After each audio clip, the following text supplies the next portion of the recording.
इसके पहले भाजपा की सरकार में नसबंदी कांड, अखफोड़वा कांड हुए थे 15 साल में, लेकिन दुर्ग में 2 महिलाओं की मौत नसबंदी कराने के बाद हुई। लेकिन 2 दिन पहले ये किसी को नहीं पता था कि अखफोड़वा कांड भी इतने जल्दी वापस आ जाएगा। प्रदेश में जब जब भाजपा की सरकार आती है तब तब जनता का स्वास्थ्य सत्ता के लालच और कमीशन खोरी की बलि चढ़ जाता है। सिस्टम नहीं बदलता, भाजपा के आते ही जानबूझकर बदला जाता है, बिगाड़ा जाता है। नमस्कार साथियों, प्रदेश में भाजपा की सरकार हो और नकली दवाओं का धंधा न फले फूले, ऐसा कभी नहीं हो सकता। नतीजा सामने है।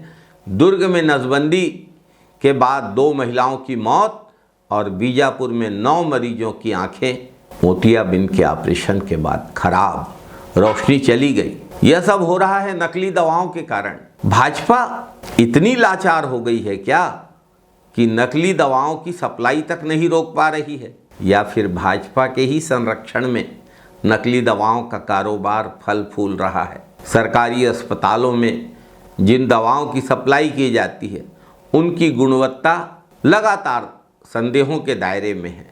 एक के बाद एक दवाएं टेस्ट में फेल हो रही हैं। 12 से अधिक जिला अस्पतालों और मेडिकल कॉलेजों में भेजी गई दवाएं अमानक पाई गई हैं। जो दवाएं मरीजों को ठीक करने के लिए दी जाती हैं, वही दवाएं मरीजों को और बीमार कर रही हैं, मरीजों की जान ले रही हैं, उनको अंधा तक बना रही हैं, उनकी जान तक जा रही है। और सरकार सप्लायरों पर कार्यवाही की जगह सप्लायरों के बचाव में लगी हुई है। स्वास्थ्य मंत्री श्याम बिहारी जायसवाल के कारण ही आज अस्पतालों में नकली दवाएं धड़ल्ले से पहुंच भी रही हैं, उसमें कोई कार्यवाही भी नहीं हो रही है। इतना बड़ा घोटाला हुआ है, एक FIR तक नहीं।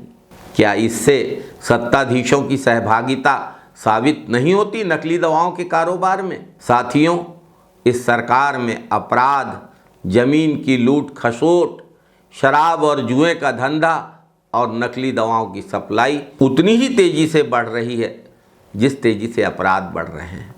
भाजपा सरकार के सत्ताधीशों का यही काम है, अपना कमीशन लो, जनता को मरने के लिए छोड़ दो। 2 साल की भाजपा सरकार का रिकॉर्ड बहुत डरावना है। पैरासीटामोल जैसी सामान्य दवाई में फंगस और काले धब्बे पाए गए। दर्द निवारक दवाओं में घटिया फार्मूला पाया जा रहा है। कवर्धा में दस्त की दवा अमानक पाई गई है। सरकारी स्कूलों तक में मानकहीन दवाएं बांटी जा रही हैं। बच्चों के स्वास्थ्य के साथ खिलवाड़ करने में भी भाजपा की सरकार को कोई डर नहीं है, कोई हिचक नहीं है, कोई शर्म नहीं है, इससे कोई परहेज नहीं है। भाजपा का राज एक बार छत्तीसगढ़ में फिर से वही काला दौर लौट आया है। पूरे छत्तीसगढ़ के लोगों के स्वास्थ्य के लिए चिंताजनक स्थिति। गर्भाशय कांड, नसबंदी कांड, अखफोड़वा कांड का वो दौर अभी छत्तीसगढ़ के लोग भूले नहीं हैं। फिर से भाजपा की सरकार आ गई, फिर से नसबंदी कांड और अखफोड़वा कांड शुरू हो गए। बहुत ही दुखद, बहुत ही शर्मनाक। जय छत्तीसगढ़, जय जय छत्तीसगढ़, जय हिंद साथियों, वंदे मातरम साथियों।